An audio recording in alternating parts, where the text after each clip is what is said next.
All right, welcome back, everybody. It is time now for our Spotlight series right here on Now. And this morning we're going to be chatting with the EMA. So from the EMA, we are speaking with the Managing Director, who is Hayden Romano. We are also going to be speaking with Nadia Nanan. And Nadia is Senior Environmental Education Officer at the same EMA. Good morning and welcome. Good morning. Good morning. And thank you for having us. Oh, thank you for being with us. We want to say that we're in a celebratory mood this morning because the EMA is celebrating 25 years, having been established in 1995. And we want to celebrate the persons who were there before us. I mean, the EMA has always had distinguished leadership, starting with Sir Ellis Clarke, who was the chairman in 1995 when the EMA was established.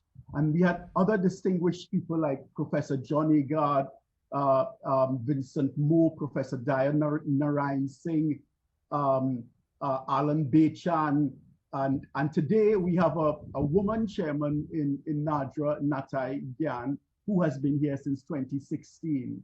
We also want to celebrate our former managing directors. I mean, you know, we started off with Shafiq Sultan Khan, who would have birthed the EMA in 1995.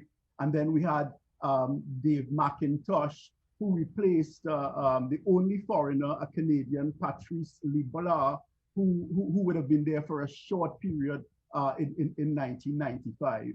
And we also had other distinguished people like Jot Singh and Gayatri Badri Maharaj.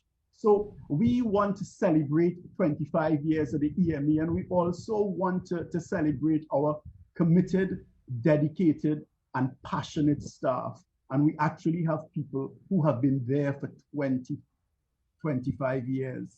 So wow. It's really a celebratory time for the EMA. And this evening is more celebrations because at 8 o'clock on TTT, we will be announcing the Greenleaf Awards. And I surely would like Nadia to take you through the Greenleaf Awards. Wonderful. Well, congratulations, first and foremost, on 25 years of the EMA.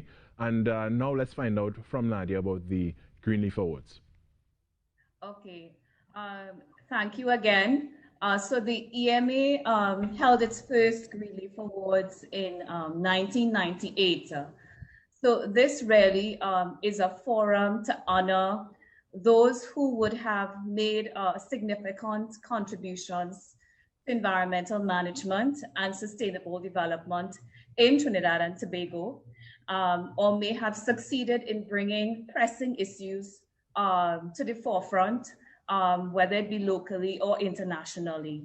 So it really, Earth Day is fitting to actually use this as a forum, recognizing that you need activism at all levels.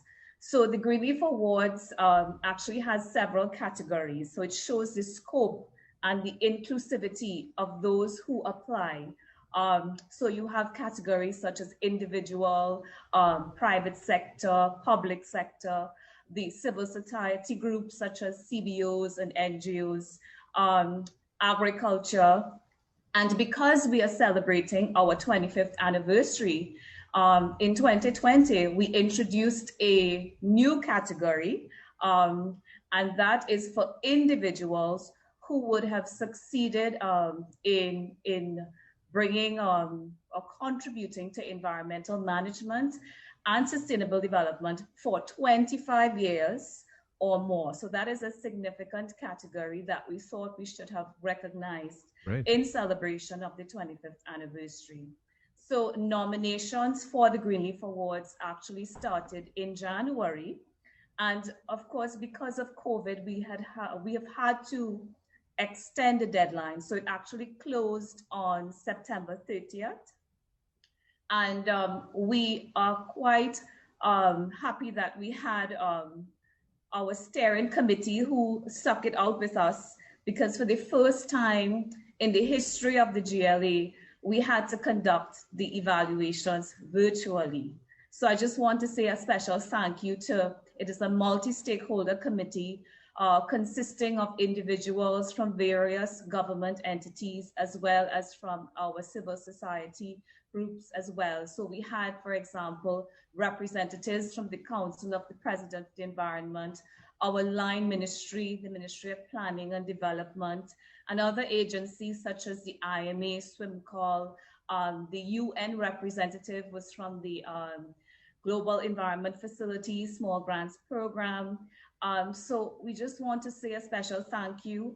Out of that process, we had 12 awardees in all, 8 from the general category and 4 from the special category. So tonight, we will be presenting 12 awards.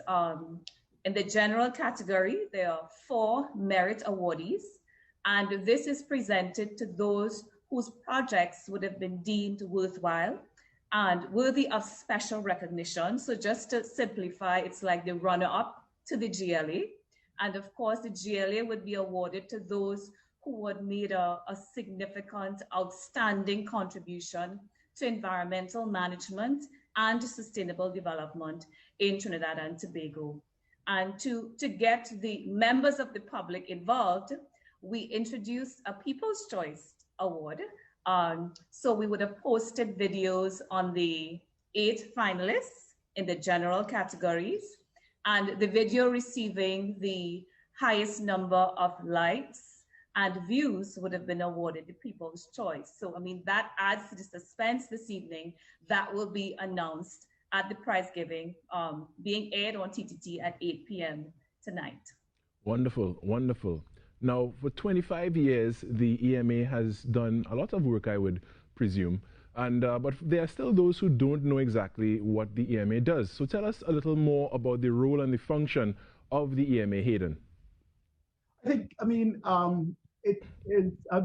we are 25 years old, and now the foundation has been set with respect to environmental management. All the subsidiary legislation, the noise pollution control rules, the certificate of environmental clearance rules, the water pollution rules, the air pollution rules, the environmentally sensitive areas and the environmentally sensitive species rules are in place. The last piece of legislation that is outstanding, of course, is the waste rules, and that is with the Chief Parliamentary Council. So we expect that soon, in 2021, the waste rules will be law. So the EMA functions as regulator, and I think that is the role that most people see us in. Right. So every time there's a problem out there, whether it's noise, and in many cases, the noise is to be managed by others, but the EMA is called. And of course, the EMA answers all the calls, right. And we try very hard to get in contact with whether it's the police or a regional corporation or the town and country planning division, using our coordinating function to get a response to complainants. However, our public education function, which we've been doing so well for the last 25 years, all the work that we're doing in schools, a lot of the school children would understand people like Nadia and the public education team doing a lot of work out there. Our eye care project, which is an EMA project, is doing a lot of work with respect to recycling. We also have, which was aired on TTT last night, the IW Eco project, which is doing quarry rehabilitation. There's a lot of complaints about illegal quarrying. There's a lot of complaints about the disfiguring of the environment. What we are doing with the IW Eco project, which is sponsored by the Global Environmental Facility, is giving operators the ability to rehabilitate quarried out sites. And we're really pleased that the National Quarries Company Limited has actually grabbed on and is very much aligned to what is happening with IW Eco. So that has been really a spectacular project.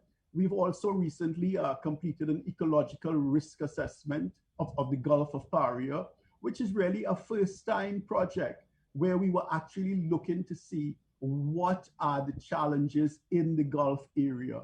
And that result we will be presenting to the general public very soon, so that we will have the science with respect to investigations. So yes, the EMA is regulator, but the EMA is so much more. The EMA is educator. The EMA is project manager / facilitator. The EMA is partner, because we partner with so many agencies. The EMA, doing science right now with respect to our air pointers, because we have the air pointers which is measuring air quality in Tobago, in Port of Spain, in Point Lisas, in San Fernando, and soon in Point Fortin. So the EMA does so many different things, and sometimes it's a challenge because people feel we're only there to deal with complaints, and that is just one of our roles. Now, when it comes to future roles, do you see the EMA going in the direction, partnering with law enforcement to also have a role of enforcer? Well, the EMA is enforcer, but the EMA enforces under the Environmental Management Act. And we do have an environmental police unit. And the environmental police unit will be enforcing under the Environmental Management Act. And really, the boundaries of the act is really specific. Yes, they have police powers, but when they are working with the EMA, they are working through the EM Act and the EMA's powers. And in many cases, in accordance with the Act, we go to the Environmental Commission. So our first port of call is supposed to be the Environmental Commission. And of course, I think more is happening in terms of more people are going towards the Environmental Commission, but I think that also needs to be heightened.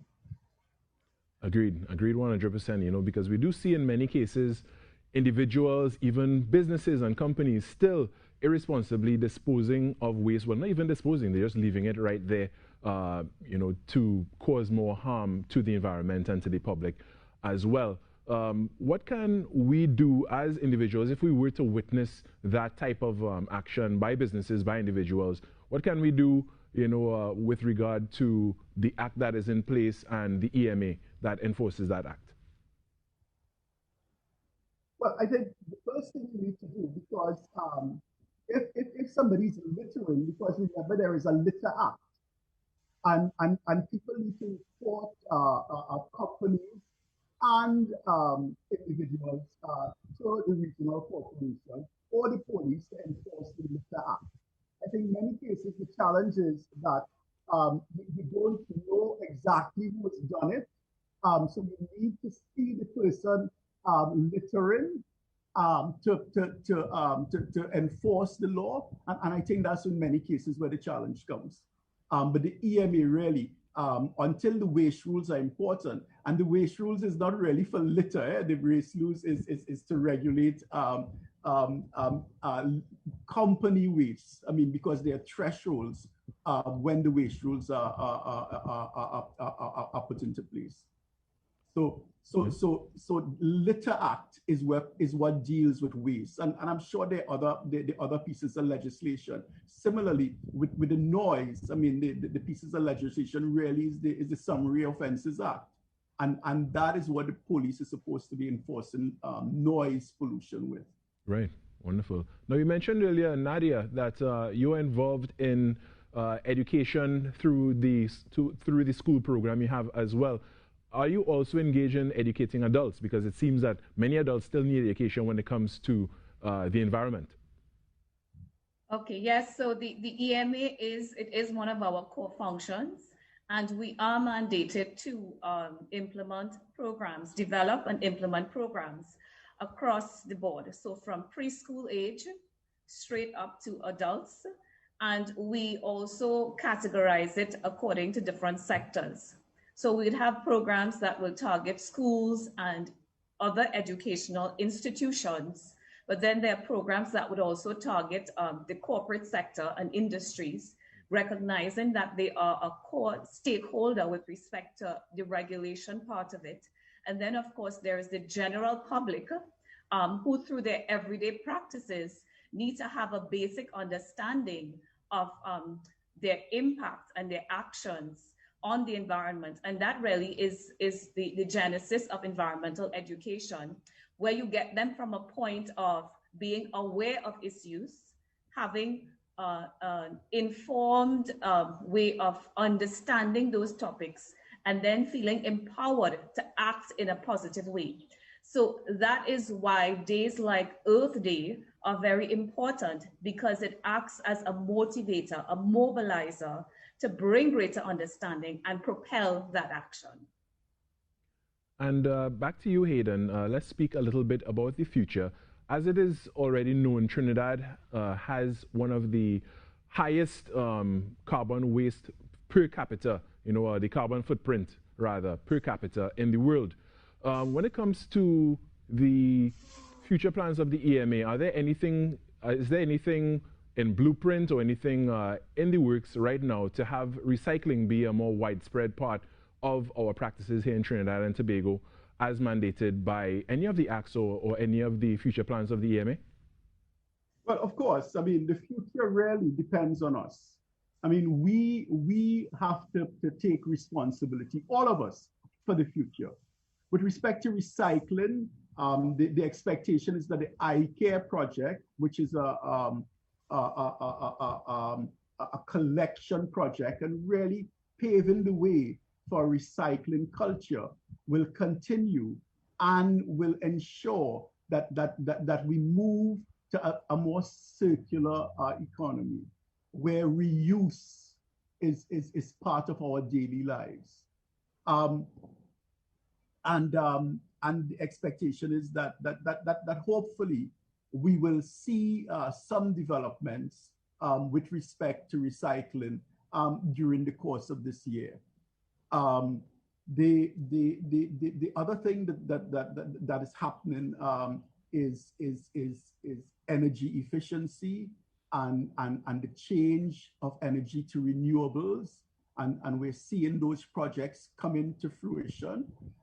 So I think, I mean, we're seeing more people driving hybrid cars and CNG cars, because that is where the world is going. We will have to do everything differently. We will have to drive differently in terms of the cars that we drive. We will have to be using different forms of energy as the world moves to carbon zero. And we need to have those timelines. And I think, I mean, I know the Ministry of Planning and Development is working on timelines. I mean, so we are doing that in the National Environmental Policy, and it's Trinidad and Tobago National Environmental Policy. There are priorities, and there are the strategies that need to happen to take Trinidad into the fourth industrial revolution. So we don't have a choice. We, as the rest of the world, need to be doing things differently. And as the time draw nigh, I mean, it is coming upon us quicker, because some climate change is real. I mean, climate change is happening. It's happening throughout the world. Yeah, that's right. All it takes is that 2 degrees, right? With that, I want to congratulate you again on 25 years of the EMA. Happy World Mother Earth Day as well. I want to thank you for your time this morning, Hayden Romano, Managing Director of the EMA. I want to thank you as well, Nadia Nanan, Senior Environmental Education Officer of the same. Thank you for your time this morning, and congratulations once more. All right, that was our chat with the EMA, and you can get more information on their website and Facebook page and the like. But for now, we're going to take a short break and come back with much more right here on the Now Morning Show. Stay with us. All right.